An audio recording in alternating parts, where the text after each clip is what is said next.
So, NXT Heatwave was right off the back of Money in the Bank, and the first thing I'm going to say, because it annoys me, right, and sometimes I like to be an annoying Nancy, is anyone going, oh my gosh, NXT Heatwave was so much better than Money in the Bank? You do know you can enjoy both, right? I tell you, comparison is the thief of joy, or whatever that damn phrase is. I just thought it was a great weekend for wrestling, and also, as a quick aside on a sub-quest, you should all go watch AEW Collision as well, because there was a match on there between Hangman Adam Page versus Jay White. We are eating good right now. But I did want to get into this NXT show, because I just want to talk about NXT more in general, because it is so good.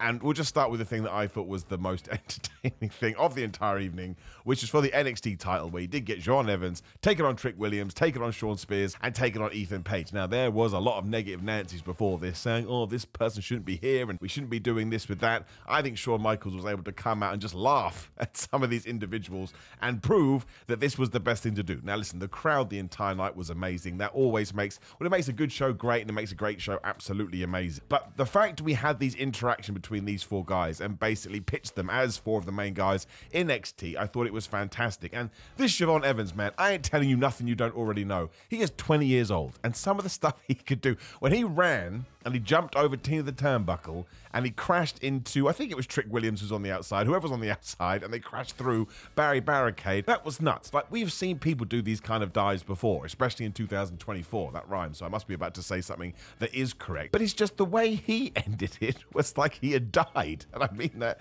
as a compliment. It was like, I don't care how I land, I'm going to thrust my entire body in your direction and we'll just see how it goes. Then at one point, Ethan Page was on the top of Tina the Turnbuckle. He runs up there, he does the Spanish fly, and then he's just flipping around the place. He is so good, and I know some people don't like the fact that he keeps losing. Who cares, man? Like, the best thing I think maybe about this entire pay-per-view premium live event is that everybody came out shining. Whether you won, whether you lost, if you've never seen NXT before, I don't think there would have been, well, maybe there's somebody out there already is, but I think most individuals would have been, well, that person awesome, that person is great, wins and losses be damned. And that's not me saying that wins and losses don't matter in wrestling. They do, of course they do. They can be a great tool. Look at somebody like Goldberg. But just the way everything here was pitched, I thought it was fantastic. And the ending, bless Shawn Michaels from just going through his own career and going, well, that finish was pretty good and that angle was pretty good. Why wouldn't you do that? Wrestling is cyclical, so the fact he is just diving into his own arsenal, because I'll get this wrong because there were so many moving parts, but Ethan Page looked like he was about to win. He had Siobhan Evans down, and then Trick Williams comes in and knees him in the face. He falls down. That's when Trick realizes, oh my gosh, I need to stop Ethan Page doing the pin. But Shawn Spears, throughout this whole thing, was just like, I must kill Trick Williams. That was his whole MO. I don't think he cared about the title. He stops Trick by grabbing his foot, which means a knocked out Ethan Page gets the 1, 2, 3, doesn't pin Trick, who is the champion, and he is now the holder of the NXT title. Now, first and foremost, Trick Williams' facials here went against most professional wrestling. They were so good. I don't mind wrestlers doing the over-the-top face, but there was something about his where he looked genuinely perturbed about this, like, oh no, I'm going to lose my title. And the fact we gave Ethan Page the NXT championship, if you've watched any of my What Culture stuff, please do subscribe to me right there and appreciate it, and hit the notification bell and go and subscribe to What Culture too. There'll be a card in the corner that you can click. But you know, I have had interactions with Ethan. I got some cool news about Ethan Page coming hopefully in the later year too, but I just think it is so deserved. Like, as I kind of got into Ethan Page mostly during the lockdown, I think, when I started watching TNA again properly, or Impact as it was then. I knew who he was, but for the last 4 or 5 years, essentially, I've really been watching his career. He is so good. Maybe never got the opportunities that he did deserve, and so the fact that he has marched into NXT, adapted like a fish to water, and they have the faith in him to give him the championship, I don't even care, man. I popped my clogs off when it happened. I was so damn happy. I cheered. I did a little tweet out there, cheap plug Simon at 316. I just thought this match was absolutely excellent, especially because everyone now has a direction they can go in. Trick Williams is going to be one of the biggest stars WWE has ever had, most probably if things do go well. Shawn Spears is the veteran who is always good to have in these kind of matches because he's probably teaching them 1,000 things we don't even know about. Ethan Page is the man of the hour, too sweet to be sour, just push him to the moon. And Siobhan Evans, who even knows? He's probably going to rewrite the entire wrestling game because he's so much fun. Loved the finish, thought it was super creative, and I understand that this isn't for everyone. I'm sure there's some people out there going, oh man, it's just pure sports entertainment. I like sports entertainment, and I like wrestling, and I like all the goofy words that come along. I'm just very excited to tune into the television now, and I only found this out afterwards. More shame on me for not understanding how WWE runs shows. But after Ethan Page is celebrated and the copyright logo appears, ironically, the word I just used. Joe Henry's spinning round face with his white background, the video that goes everywhere. That's the last thing you saw on Heatwave. So the TNA WWE crossover is going to continue. Not trying to break kayfabe here, to use the official words. Couldn't be happier for Joe. It's so damn cool. Of course,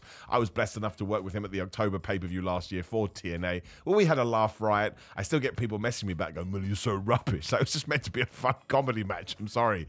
I tried to have fun with it. But genuinely, to see what he has done over, well, in 2024 in general, has been unbelievable. Like, I actually can't believe he's done it, but of course he did, because that's just Joe. And again, I don't want to talk about it too much because it's his story to tell, but what a just amazing finish. And that kind of ties in, I'm just going to grab random matches here, man, but Wes Lee versus Obafemi for the North American Championship. This Obafemi, man, I don't think I have enough good words to say about him. Like, if somebody rang up me right now and said, hi, Summer, for some reason you're now the king of all wrestling, I'd be like, this is a terrible idea. You should change your mind right now. But they said, pick someone that you want by your side, or pick someone that you want to dominate the entire industry. I would go Obafemi. He's amazing, right? And you can say he's somewhat of a throwback because he's just a massive dude, but he's more than that. The way he kind of shuffles to the ring, the way he holds himself, the way when he does a move like that, what was it, 720 F5, whatever it was to Wesley, and he just, the way he holds himself, the man is just amazing. Like, he just is. And he's strong, and he's powerful, but there's more to it. He's got a character. I think he said the other day in an interview, maybe it was NXT, I can't remember now, the only person that can defeat me is my mother. The man is just brilliant. I think he understands every single facet of wrestling. I'm not even sure how long he's been doing it. I don't think it's been that long. And because he is so big, man, even if you are a super duper casual fan, ain't no one going to tune in and see him and go, well, he's not very believable. You kidding me? Are you absolutely insane? So honestly, I am such a huge fan of his. And he knocks it out of the park every single time. Like, if you go back even 6 months, whenever he started to debut, it was almost like a bit of a diamond in the rough. And he got rid of that moniker almost instantly. And now he's just becoming the guy. He should be NXT champion soon. And while I'm always a big fan of, like, there are people that could be caught up right now, Trick Williams and Roxanne Perez, who we'll also talk about. I would let Obafemi cook down there as long as you possibly can, so that when he does come up to, you know, the main roster, it can be like a, I guess we'll use Brock Lesnar as a weird comparison, but just no mucking around, no paying dues, no losing matches. He just gets on the main roster, he gets to WrestleMania, and he beats whoever it is. I don't care, Roman Reigns, Cody Rhodes, The Rock. You have Obafemi win, and Wesley was the perfect foil for that guy as well. I mean, his journey, as they say, has been riddled with ups and downs. Who would know more about that than I do? But the fact that he's got back into it after all these injuries, and he has it too. He has that quality where you just want him to do well. The fact that he was being hurled around here, it's like being pulled in two different directions, but that's why it was so good. As it was on the women's side, where we had Kalani Jordan taking on Sol Ruka. Like, somebody needs to do exams on these two and just check they're actually born of this planet and they didn't come from some, like, wrestling world millions of miles away. Just go and watch it. Some of the things they were doing, I'm sure the clip that will do the rounds the most is the springboard 450 clothesline.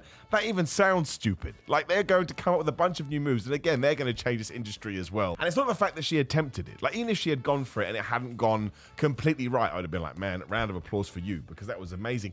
It's the fact that she nails it. And she nails it so effortlessly.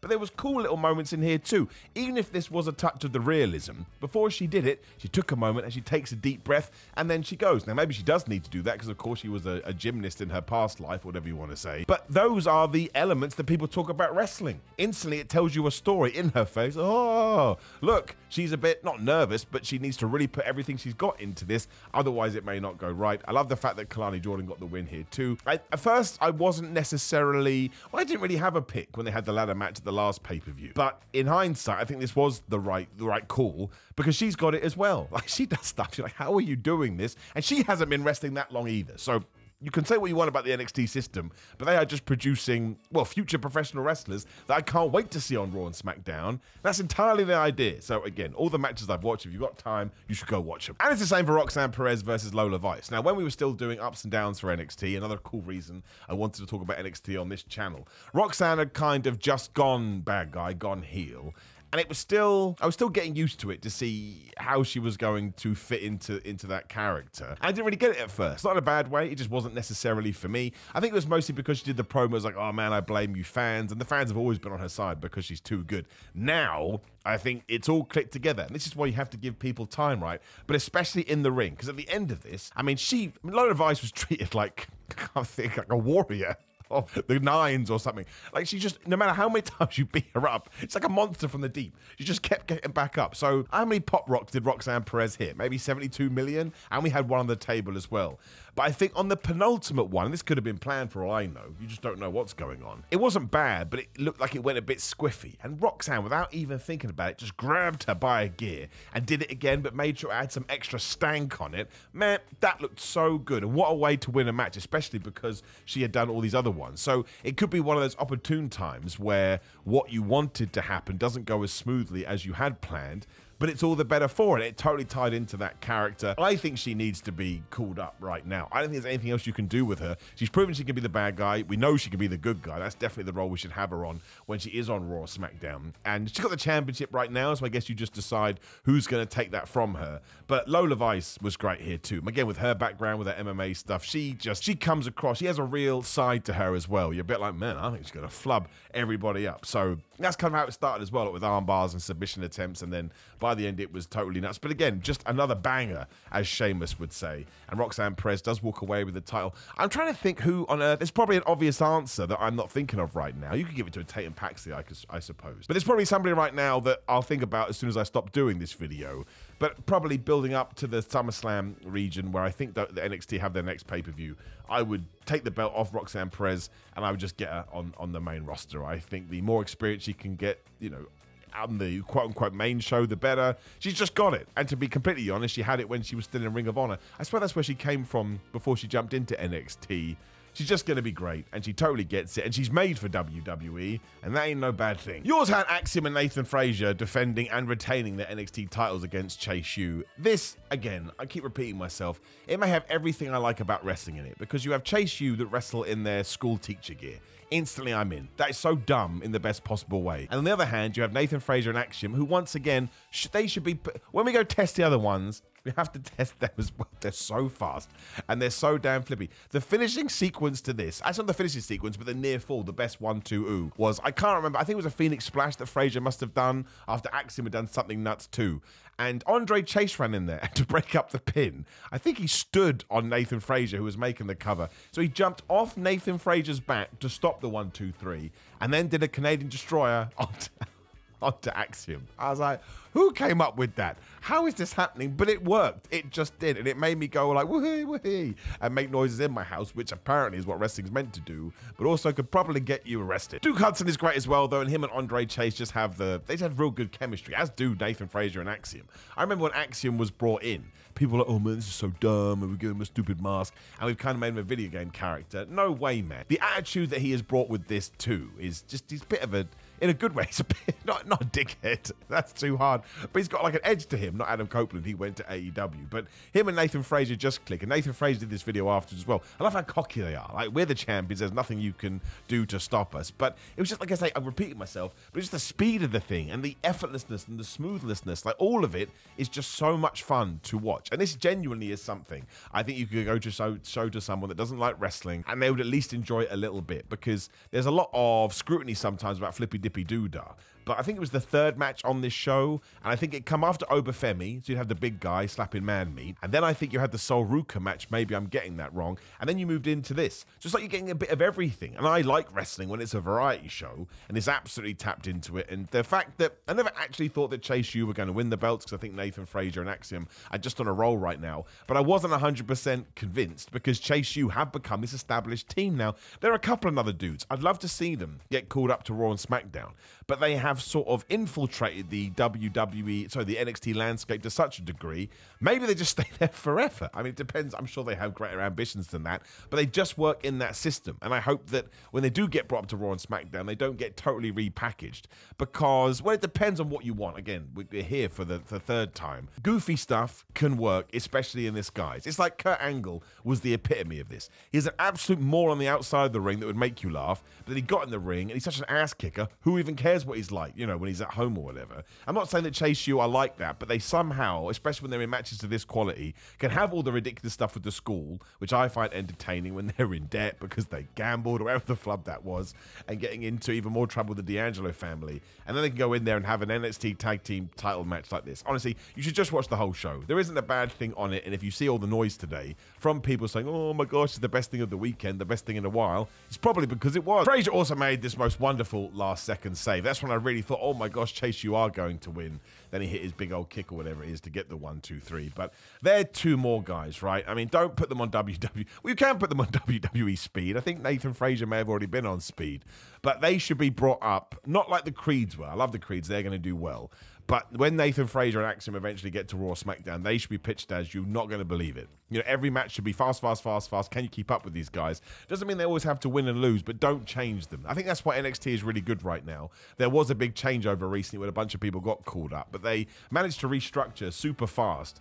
And now I want to sort of make sure that any traits they do have go all the way, because there's a reason people are enjoying NXT right now, and there's no reason that can't work on a bigger stage. You just have to tell the audience what the reasons are, and they'll do that, especially these two, in around about 8 seconds of being in a match. And then after that, you had the 2 World Championship matches, which meant NXT, as it always has been, is a very, very short, very, very fun show. I think it was like 2.5 hours or something like that. But the fact that it ended with Ethan Page and the Joe Hendry tease, and again, all these other things, I think that Lexus King is challenging for the Heritage Cup. I believe there was something like that as well. So they made you want to watch the TV. And I suppose in many ways, this could have been even harder, given that you're coming on the Sunday after Money in the Bank. Obviously, the way they used to do it is that the quote-unquote main roster pay-per-view would happen on the Sunday and NXT would happen on the Saturday. But they stand on their own 2 feet now. And I'm sure that's been Shawn Michaels' plan ever since he did take over. And it was just a delight. And it left me with a warm and fuzzy feeling in my tum-tum. I know, what a thing for me to say. But it is super-duper good, and I cannot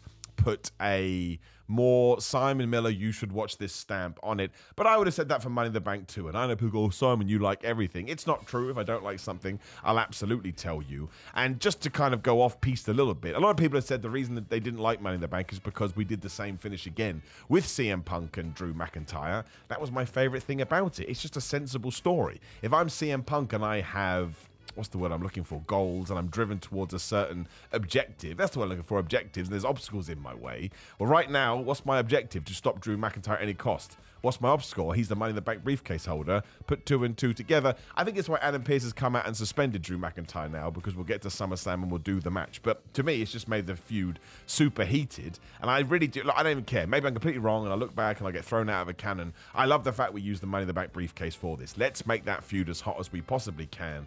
And I think it's going to be an absolute joy. I like the fact it finished the same. That's what somebody in real life would do.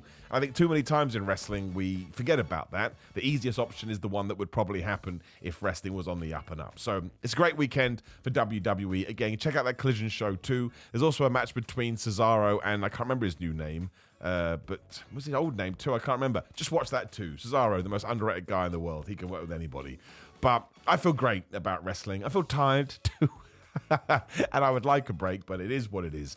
But if you needed some extra bald opinion about whether you should watch NXT Heatwave, the answer is yes. Now, of course, please do like the video, share the video, and subscribe to the bell ding ding notification crew, and click the video on the screen. Surprise, surprise, it's my honest reaction to WWE Money in the Bank. If you're into supplements too, it is grillamine.com/Simon. Use code Simon, get 10% off. And again, there's sales all the time, and it's worldwide shipping. I use these and I trust them, and that's why I'm happy to trust them onto you. Otherwise, it's patreon.com/Simon316. Come follow me on social media, Simon316 on Instagram, Twitter, and Threads. Simon J. Miller on that TikTok for dumb wrestling videos, or me doing comedy wrestling videos, essentially. Simon Miller on Cameo, if you'd like a personalized video message, birthday, Christmas, Hanukkah, whatever it could be. And I'm on ProWrestlingTees.com/Simon Miller and SamsonAthletics.co.uk. Buy some merchandise and walk around with my stupid face on it, not you. None of them have my face on it. They're all dumb catchphrases, but it is what it is. Nothing we can do about it. Maybe I should have my dumb face on a t-shirt. Not the time to talk about it. Take care. Goodbye.